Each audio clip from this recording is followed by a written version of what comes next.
The moment Sarah Mitchell realized the last wagon had disappeared over the distant ridge, leaving nothing but dust and silence in its wake, she understood that her entire world had just shattered into 1,000 irretrievable pieces.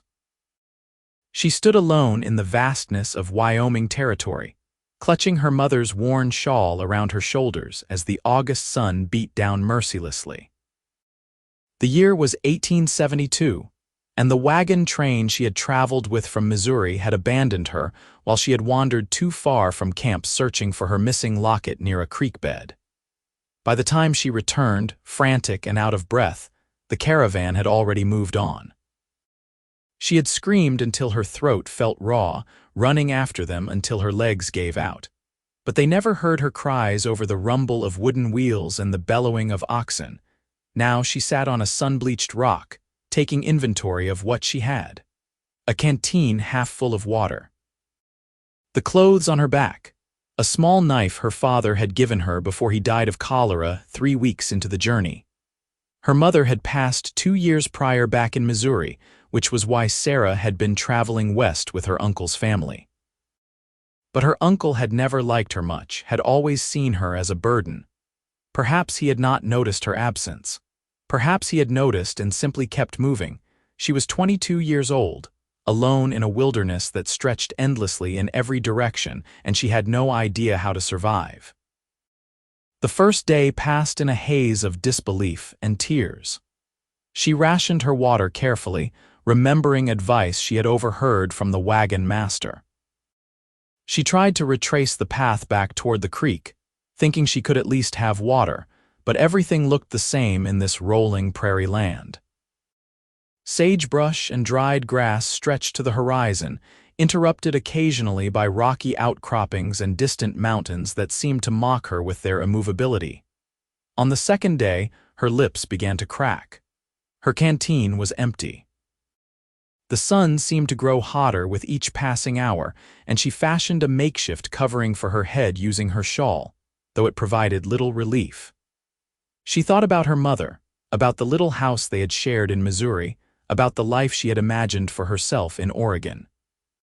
She had dreamed of opening a schoolhouse, of teaching children to read and write, of maybe finding a kind man to marry and building a life filled with simple joys. Now she would die here, and no one would ever know what became of her. By the third day, she could barely walk. Her tongue felt swollen in her mouth, and dark spots danced at the edges of her vision. She stumbled over the uneven ground, no longer sure if she was walking toward anything or simply walking to keep from lying down and giving up entirely. The heat was unbearable, pressing down on her like a physical weight. She did not hear the horse approach, did not see the rider until he was almost upon her, his shadow falling across her face as she lay crumpled in the dirt, too weak to even lift her head. "Ma'am." The voice was deep, concerned, and unmistakably real. "Ma'am, can you hear me?" Strong hands lifted her, and she felt water touch her lips. Cool, blessed water. She tried to gulp it down, but the man pulled the canteen away. "Easy now," he said gently. "Just small sips, or you will make yourself sick." Sarah forced her eyes open and found herself looking into the most striking face she had ever seen. The man was perhaps 26 or 27, with sun-bronzed skin and dark brown eyes that held genuine worry. His black hair was long enough to touch his collar, and several days' worth of stubble shadowed his jaw. He wore the practical clothing of a working cowboy, worn denim pants, a faded blue shirt, a leather vest, and a wide-brimmed hat that now lay on the ground beside them. "What happened to you?" he asked, giving her another small sip of water. "Wagon train," she managed to croak out. "They left me." His jaw tightened and something dangerous flashed in his eyes. "They left you out here alone." She nodded weakly, and he cursed under his breath, though he seemed to catch himself and apologized immediately. "I am sorry, ma'am. That is just about the lowest thing I have ever heard." He studied her face carefully, then glanced at the sun's position in the sky. "Listen, I have a camp about 2 miles north of here. I have been tracking strays from my herd. Can you ride?" "I do not know," Sarah whispered honestly. "Well, we are going to find out because I cannot leave you here." He stood, scooping her up in his arms as though she weighed nothing at all. His horse, a sturdy bay gelding, stood patiently nearby. With impressive skill, the cowboy managed to mount while still holding Sarah, settling her in front of him on the saddle. She slumped against his chest, too exhausted to feel embarrassed by the intimacy of their position.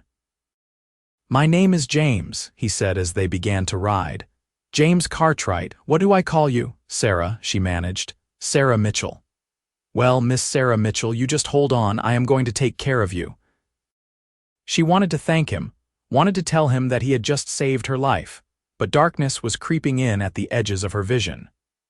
The steady rhythm of the horse's gait and the solid warmth of James's chest behind her lulled her into unconsciousness. When Sarah woke, she was lying on a bedroll inside a small canvas tent. The sun was setting, painting everything in shades of orange and gold.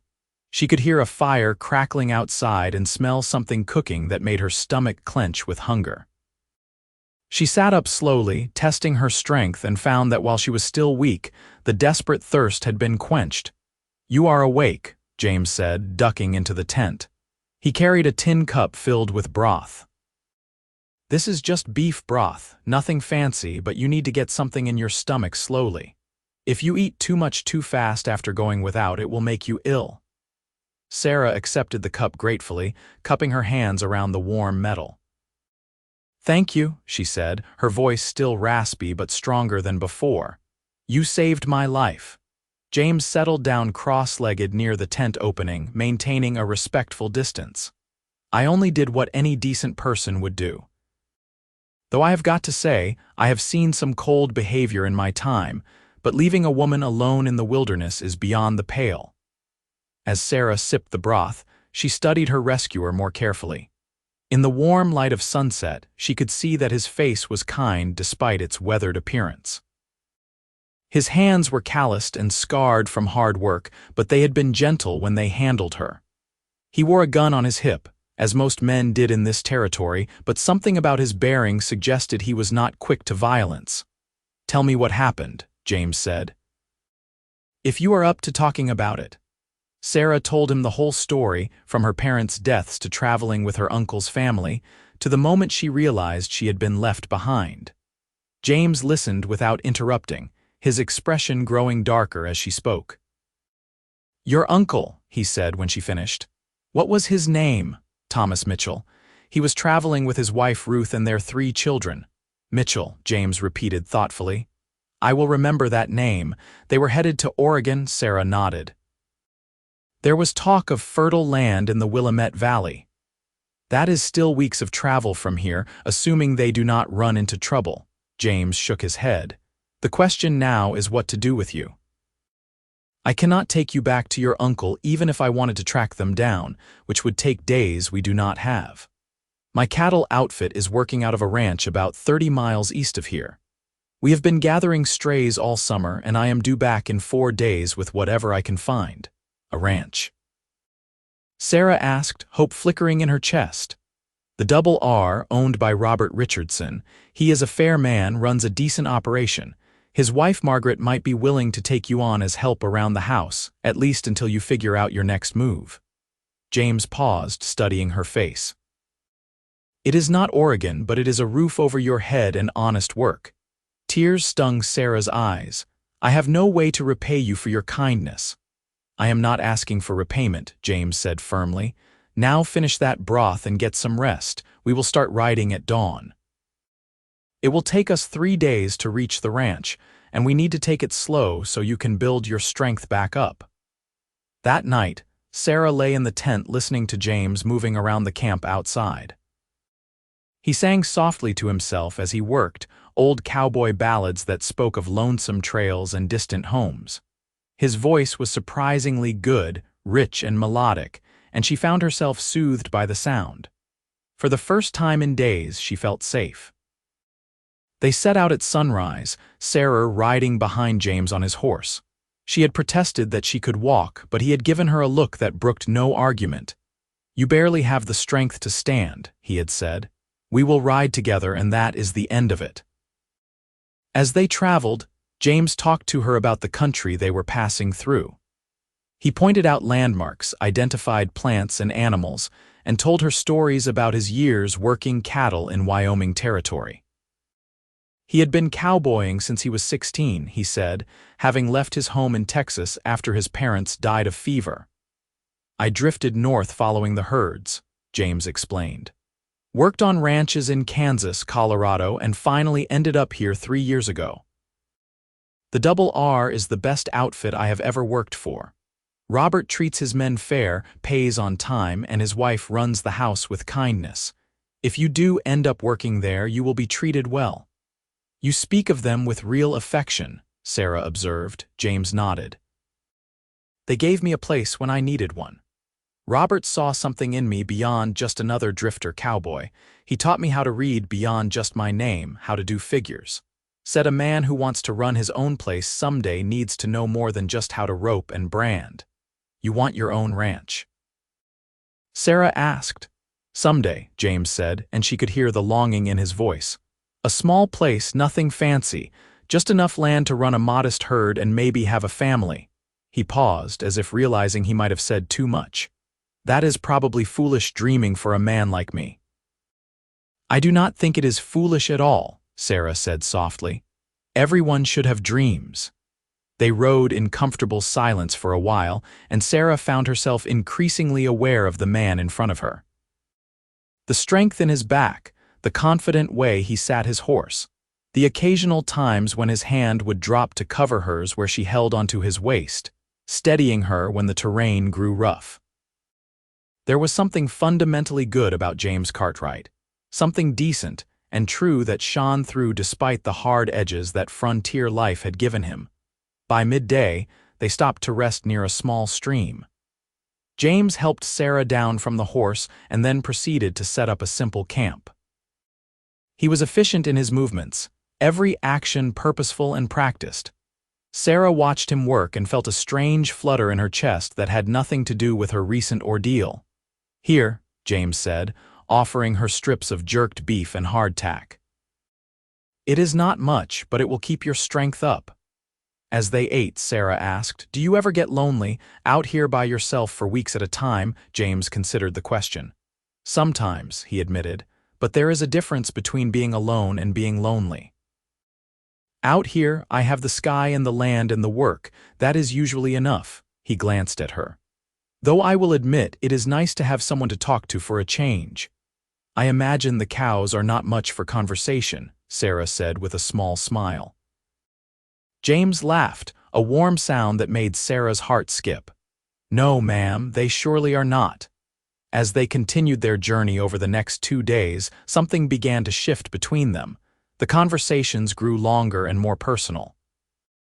James told her about his childhood in Texas, about the brother he had lost to a rattlesnake bite when they were boys, about his dreams of building something lasting in this wild country. Sarah told him about her mother's love of reading, about how she had taught Sarah everything from Shakespeare to arithmetic, about the school she had hoped to open. You wanted to be a teacher, James said thoughtfully. There are not many schools out here. Plenty of ranch children who need educating. I have no supplies, Sarah pointed out. No books, no slate, nothing. Those things can be gotten, James said. If you have the will, the way can be found. On their second night of travel, they camped in a small canyon that offered shelter from the constant wind. James built up the fire and made a stew from dried vegetables and salt pork that tasted like heaven to Sarah after days of simple rations. As they ate, he told her about some of the characters who worked at the Double R. There is Old Pete, who claims he rode with mountain men back in the 30s. Nobody knows if it is true, but he tells a fine story. Then there is Cookie, who is the worst cook in the territory but will fight anyone who says so. And there is young Billy, who is only 18 but can ride anything with 4 legs. What about the Richardson family? Sarah asked. Robert is in his 50s, solid as they come.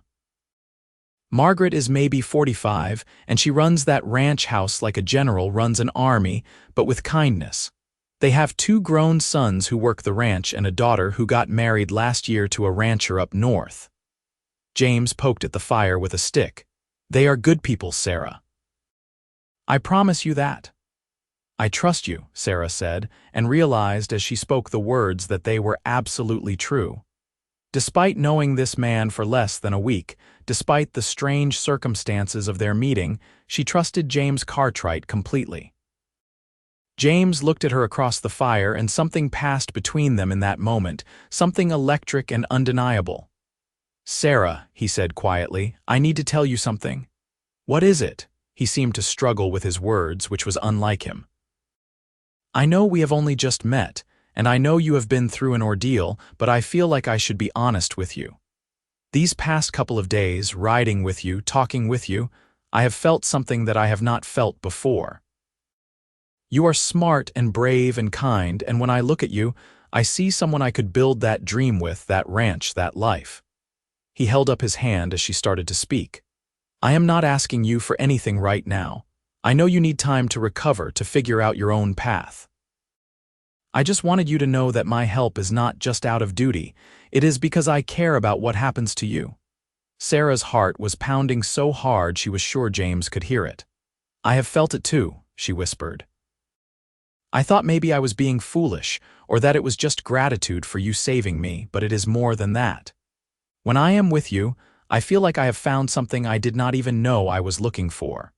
James stood and moved around the fire to sit beside her. He took her hand carefully, as though she might break.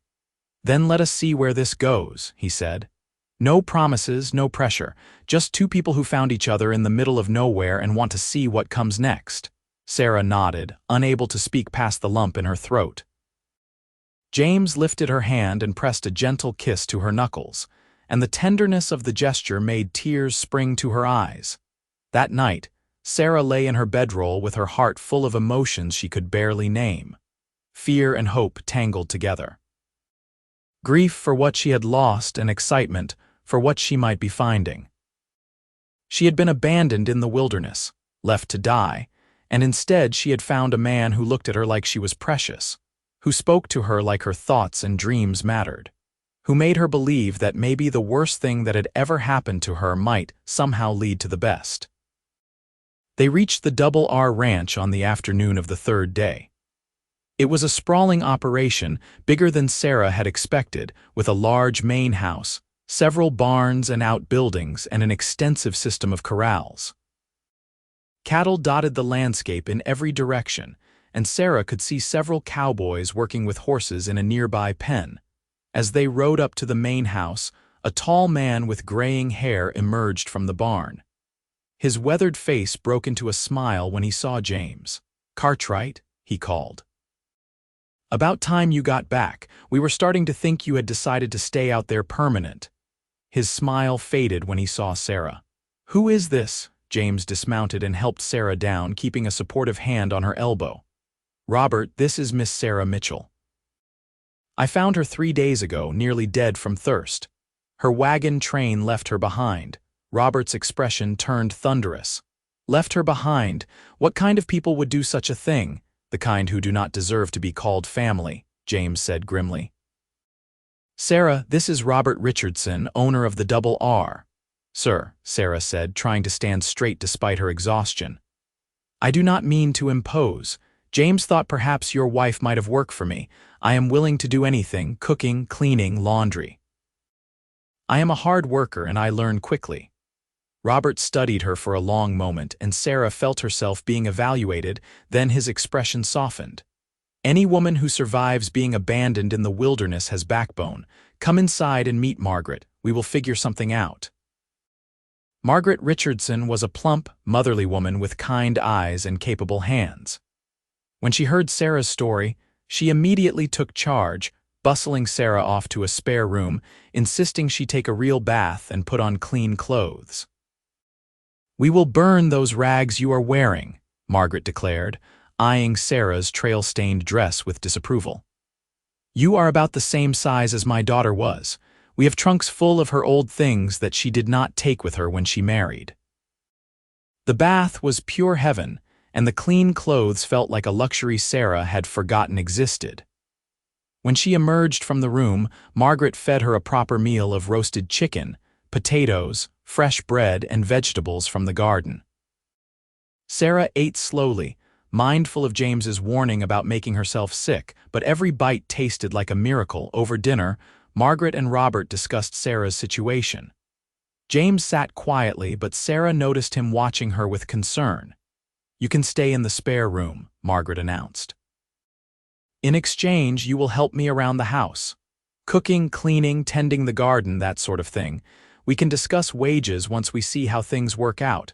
"Does that sound fair?" "More than fair," Sarah said, relief washing over her. "Thank you so much, both of you." Robert nodded. "We help our own out here. That is how people survive in this country, by looking out for each other." After dinner, James walked Sarah out to the porch. The sun was setting, painting the sky in brilliant shades of red and gold. They stood side by side, not touching but close enough that Sarah could feel the warmth radiating from him. "You will be safe here," James said quietly. "Margaret and Robert are as good as their word." "When will I see you again?" Sarah asked, trying to keep the anxiety out of her voice. James smiled. "I live in the bunkhouse with the other hands. I will see you every day, Sarah. I am not going anywhere."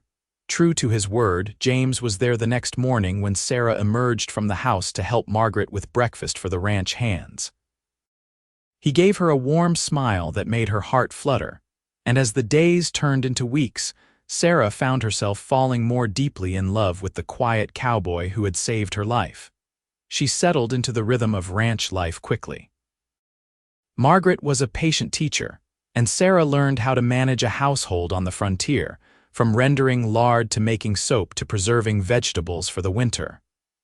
The work was hard but satisfying, and she loved the feeling of being useful, of earning her keep. James found excuses to be near the house whenever his work allowed. He brought her wildflowers he found while checking fence lines. He taught her how to ride properly on one of the gentle horses from the ranch string. On Sunday afternoons, when the ranch work slowed, they would walk together along the creek that ran through the property, talking about everything and nothing. One Sunday, about 6 weeks after Sarah's arrival, James took her to a spot on the creek where cottonwood trees provided shade and the water ran clear over smooth stones. They sat on a fallen log, their shoulders touching, watching the water flow past.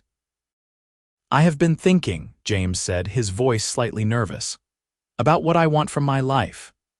"And what do you want?" Sarah asked, though her heart was already racing because she thought she knew what he was going to say. James took her hand, threading his fingers through hers. "I want you," he said simply. "I want to marry you, Sarah. I know we have not known each other long, but out here people do not wait around forever. Life is uncertain. When you find something good, you hold on to it." He turned to face her fully. "I love you. I think I have loved you since that first day when you looked up at me with those determined eyes, refusing to give up even though you were half dead. I want to build that ranch I told you about, and I want to build it with you. I want to wake up next to you every morning and come home to you every night. I want to have children with you and grow old with you and make a life that means something." Sarah's eyes filled with tears, but they were tears of joy. "Yes," she whispered. "Yes, James, I will marry you. I love you too, so much it scares me sometimes. You gave me back my life and now I want to share it with you." James cupped her face in his hands and kissed her, gentle at first and then with growing passion. Sarah kissed him back, pouring all her love and hope and dreams into that kiss. When they finally broke apart, both of them were breathless. "We should talk to Robert and Margaret," James said, grinning like a boy. "And we need to figure out when and where to get married. The nearest preacher is in town, about 15 miles south." They practically ran back to the ranch house, hand in hand, laughing like children. Margaret took one look at their faces and let out a whoop of joy. "Finally," she exclaimed. "I have been watching you two dance around each other for weeks. Robert, get out here. James and Sarah are getting married." Robert emerged from his study, took in the scene, and smiled broadly. "About time, Cartwright. I was starting to think you would never work up the nerve to ask her." They were married 3 weeks later in the small church in town. Sarah wore a dress that Margaret had altered from her daughter's wedding gown, a beautiful creation of ivory, silk, and lace. James wore his best shirt and a new vest he had purchased in town, and when he saw Sarah walking toward him down the aisle, his eyes grew suspiciously bright. The ceremony was simple but heartfelt. Robert and Margaret stood as witnesses, along with several of the ranch hands who had become Sarah's friends. When the preacher pronounced them husband and wife, James kissed Sarah with such tenderness that several people in the small congregation dabbed at their eyes. Robert and Margaret gave them a wedding gift that took their breath away. A small plot of land on the edge of the Double R property, about 200 acres with a creek running through it and good grazing. "You can run your cattle with ours until you build up your own herd," Robert said gruffly, obviously moved by their gratitude. "And I expect you to keep working for me, Cartwright, at least until you get established. Consider this a partnership." "I do not know what to say," James managed, his voice thick with emotion. "Say you will build something good here," Margaret said, hugging them both. "Say you will be happy. That is all the thanks we need." James and Sarah moved into a small cabin on their land that the ranch hands helped them build during the autumn.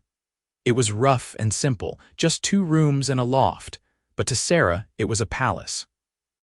She made curtains from flour sacks and cooked their meals on the cast-iron stove that James bought in town. At night, they lay together in their bed, talking about their dreams for the future. "Next spring, we will start building up the herd," James said one night, his arm around Sarah as she rested her head on his chest. "Robert said he would give us a good price on some breeding stock. In a few years, we could have a real operation going. And maybe by then we will have a child to help with the work," Sarah said softly. James went still. "Sarah, are you saying what I think you are saying?" She nodded, unable to keep the smile from her face. "I am expecting a baby, James, in the spring." James let out a whoop of joy and swept her into his arms, spinning her around the small cabin until they were both dizzy and laughing. "We are going to have a baby," he kept saying, wonder in his voice. "We are going to be a family." Their son was born in late April, delivered by Margaret with James pacing anxiously outside the cabin. When Margaret finally called him in, James entered to find Sarah exhausted but glowing, holding a tiny bundle wrapped in a soft blanket. "Meet your son," Sarah said softly. James approached slowly as though afraid he might break something and looked down at the tiny red face peeking out from the blanket. "He is so small," he whispered. "He is perfect," Sarah said. "What should we name him?" "Thomas," James said without hesitation, "after my brother who died." "And Mitchell for his middle name after your family name, the part of it worth keeping." "Thomas Mitchell Cartwright," Sarah said, trying out the name. "I like it." As Thomas grew from an infant to a toddler, the ranch prospered. James proved to have a natural gift for ranching, and their small herd grew steadily. They added rooms to the cabin, transforming it into a proper house. Sarah started teaching Thomas his letters, and word spread among the neighboring ranches. Soon, other families were asking if she would teach their children as well. 2 years after Thomas was born, Sarah gave birth to a daughter they named Margaret, after the woman who had given them both so much. 2 years after that, another son arrived, Robert James Cartwright. Their house rang with laughter and noise, and sometimes Sarah would stop in the middle of her day and marvel at the life she had built. One evening, when Thomas was 7, Margaret was 5, and little Robert was 3, Sarah stood on the porch of their house watching her children play in the yard while James worked with a young horse in the corral. The sun was setting over the mountains, painting everything in shades of gold and pink. James finished with the horse and walked over to the porch, wiping sweat from his brow. He climbed the steps and stood beside Sarah, slipping his arm around her waist. "What are you thinking about?" he asked. "I am thinking about that day you found me," Sarah said. "When I thought my life was over and you rode up and said those words." "Ride with me," James said quietly. "That is what I said, and you have been riding with me ever since." Sarah turned in his arms to face him. "I was left behind by people who were supposed to care for me. I thought it was the worst thing that could ever happen, but it brought me to you. It brought me to this life, these children, this home. I would not change a single thing. Not even the terror and the thirst and nearly dying." James asked, though he was smiling. "Not even that," Sarah said firmly, "because it led me here, to you, to us." James kissed her, slow and deep, the kind of kiss that still made her knees weak after all these years. When they broke apart, Thomas was making exaggerated gagging noises while Margaret giggled, and little Robert tried to figure out what was so funny. "Come on, you rascals," James called to the children. "Time to help your mother with dinner." The children ran shrieking toward the house, and James and Sarah followed more slowly, their hands linked, their shoulders touching. Inside, the house was warm and bright, filled with the sounds of family and life and love. As Sarah prepared dinner with her children helping and hindering in equal measure, she thought about the wagon train that had left her behind, about her uncle who had not cared enough to notice she was missing. She wondered sometimes where they had ended up, if they had made it to Oregon, if they had found what they were looking for. She hoped they had in a distant kind of way, but mostly she did not think about them at all, because she had found everything she needed right here. That night, after the children were in bed and the house was quiet, Sarah and James sat together on the porch watching the stars emerge in the vast Wyoming sky. The air was cool and sweet, carrying the scent of prairie grass and sage. "Do you ever regret it?" Sarah asked quietly. "Taking me in that day, you could have had a simpler life." James laughed softly. "Simpler maybe, but not better, never better." He pulled her closer. "You gave me everything I ever wanted, Sarah, a home, a family, someone to build dreams with. That day I found you was the luckiest day of my life." "Mine too," Sarah whispered, resting her head on his shoulder. They sat in comfortable silence, watching the stars wheel overhead, listening to the gentle sounds of the ranch settling down for the night. Somewhere in the distance, a coyote called, and one of their horses answered with a soft whinny. Inside the house, Sarah could hear one of the children turning over in bed, the creak of old wood, the ticking of the clock James had bought her last Christmas. These were the sounds of her life, the life she had built from nothing with the man who had seen her at her lowest moment and offered her everything. The wagon train had left her behind, but that abandonment had led her to something far better than she could have ever imagined.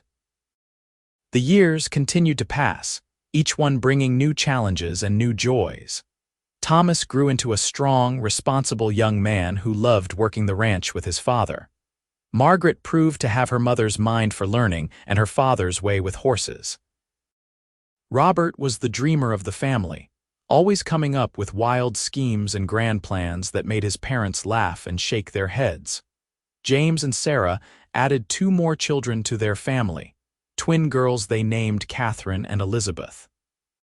The house was always full of noise and activity, and Sarah often ran a small school right from her kitchen table, teaching not just her own children but the sons and daughters of neighboring ranchers. When Thomas was 18, a young woman named Emma came west with her family to homestead nearby land.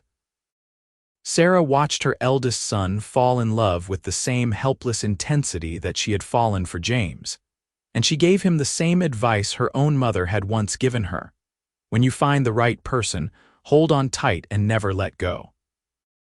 Thomas and Emma married the following spring, and James helped them build a house on another section of their growing ranch. Sarah became a grandmother at 43, weeping with joy when she held Thomas and Emma's son for the first time. Margaret announced at 19 that she wanted to go east to college, that she wanted to become a doctor.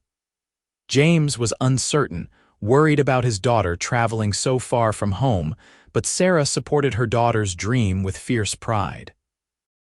They scraped together the money for tuition, and Margaret left for medical school with their blessing and their love.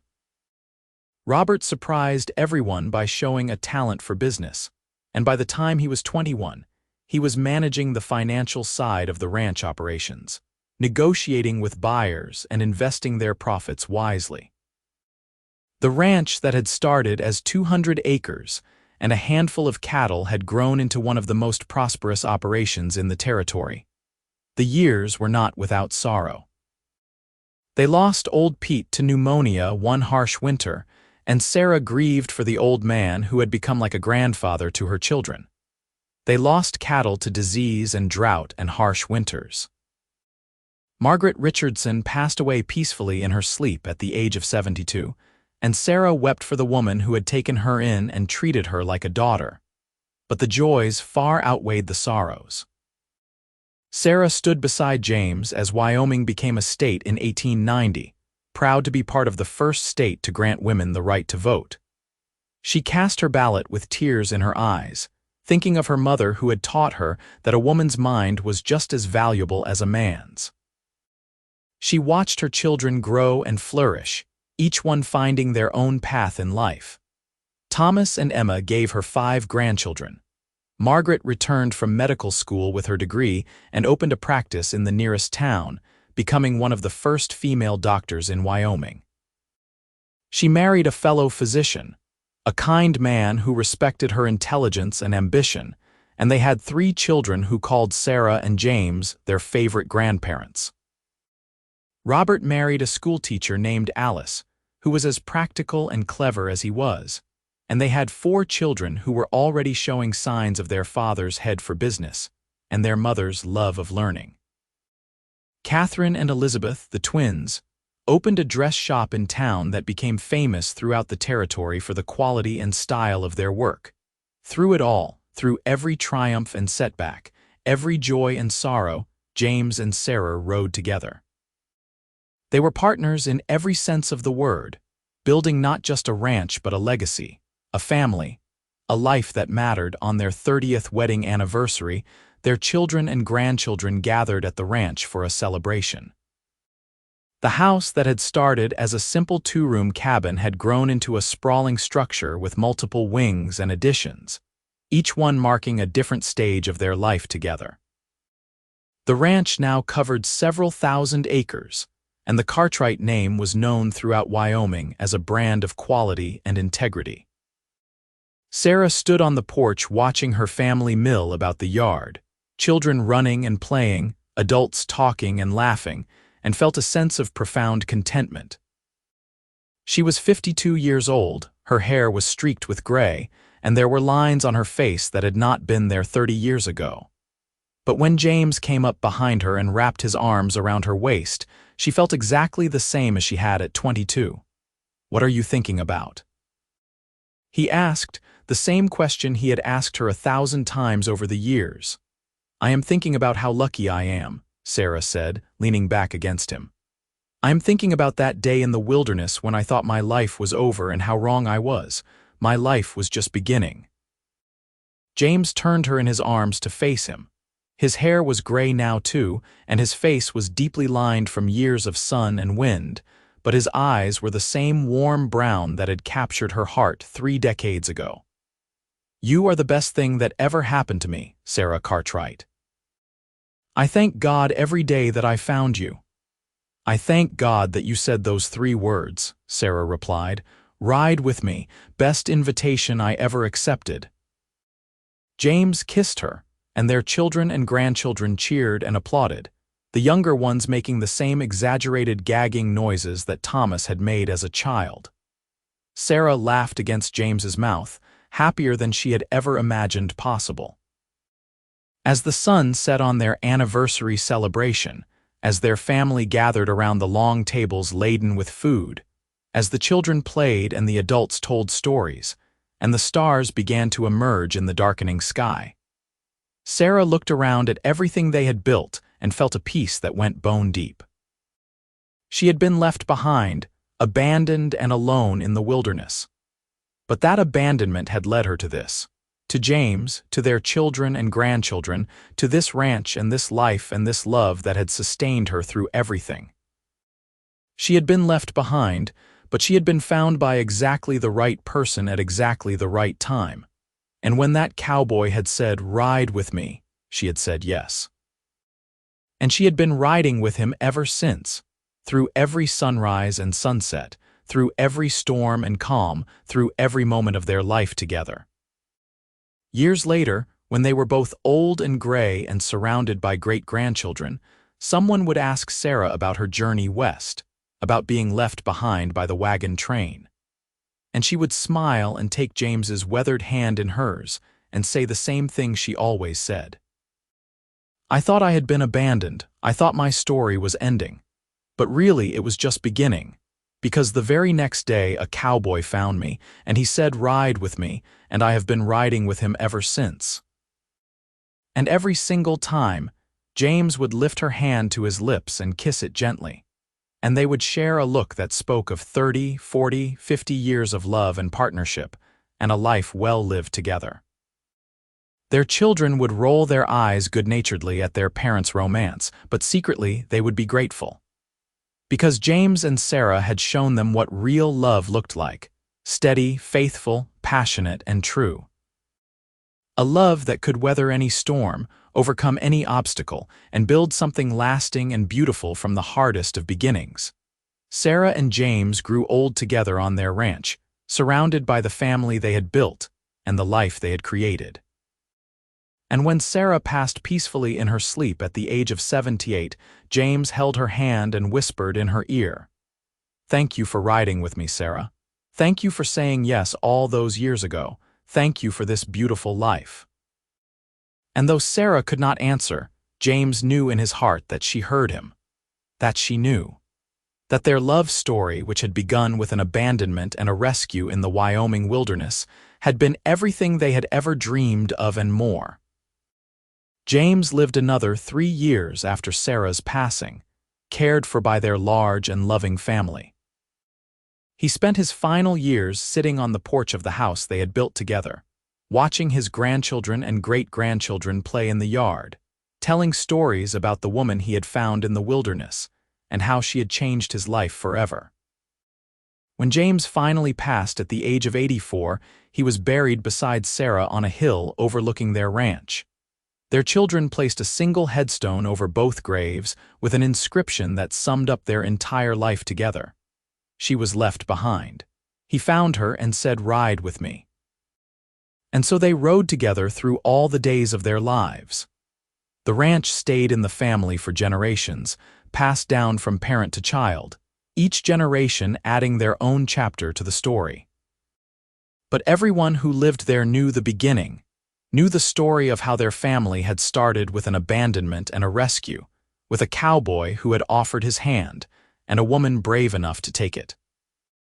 And on quiet evenings, when the sun was setting over the Wyoming mountains and the wind was whispering through the grass, people said you could almost hear it. The sound of 2 horses riding together across the endless prairie, 2 souls bound together by love and fate, and the simple words that had started it all. Ride with me, and she had, and they had built everything together, and it had been beautiful.